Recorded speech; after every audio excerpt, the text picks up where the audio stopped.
Eu acabei de ler o livro do Steve Jobs, Make Something Wonderful, faça alguma coisa maravilhosa. E é interessante ler os textos que ele mesmo produziu ao longo da vida, né?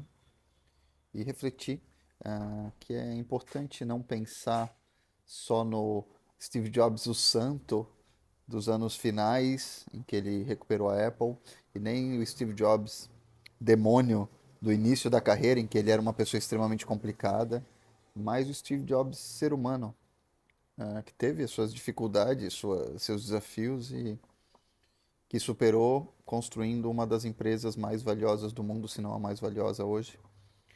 E uma coisa que ele fala, um pensamento que tem no final do livro, na verdade é uma coisa que ele escreveu em 94, é uma ideia fundamental de que tudo que a gente vê hoje no planeta, tudo que a gente vê de maravilhoso, de bacana, que foi construído por pessoas que são exatamente iguais a nós.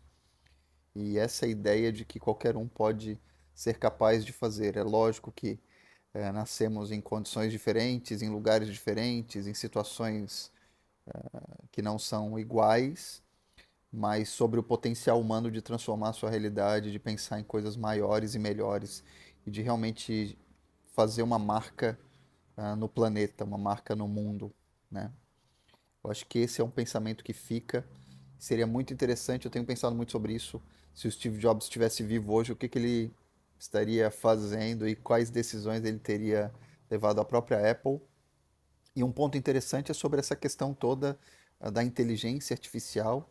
Eu acredito que ele veria, assim como eu, modestamente, que a inteligência artificial é a nova interface, que um dos grandes propósitos da Apple é simplificar, empoderar as pessoas através da tecnologia, simplificando o acesso à tecnologia e fazendo com que as tarefas e as atividades sejam feitas de forma mais fácil, né, e objetiva e rápida.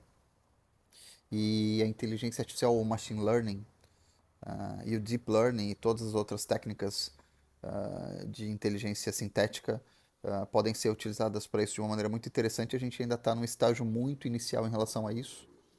Eu acredito que ele seria um defensor desse tipo de uso, né?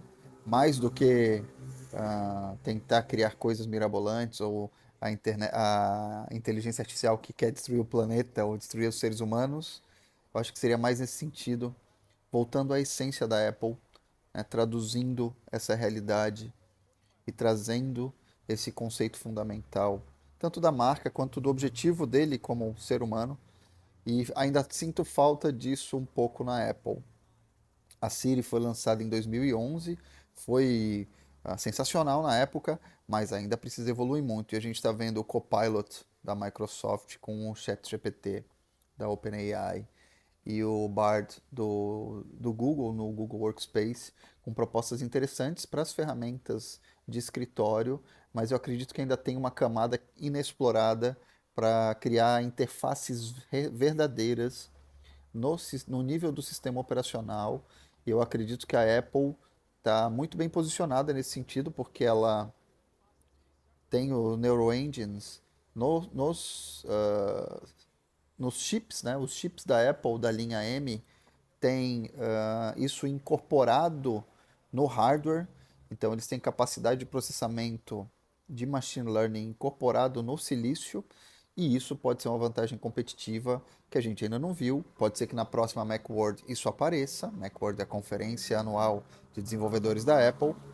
Pode ser que isso apareça de verdade e seja um grande salto aí da Apple em relação ao desenvolvimento dessa nova interface baseada em inteligência artificial, fiel ao conceito de que a melhor interface é a não interface, ou seja, da mesma maneira que hoje a gente usa os dedos para ampliar uma imagem, né, fazendo pinçar para ampliar, a gente vai fazer um comando para o computador realizar uma tarefa e ele vai usar todo o poder do sistema operacional e se conectar com a internet e com diversos recursos para fazer isso acontecer de maneira fluida, transparente e realmente fazer diferença para simplificar e empoderar a vida das pessoas através da tecnologia, que é o propósito da Apple e deveria ser o propósito de todas as empresas tecnológicas. É isso.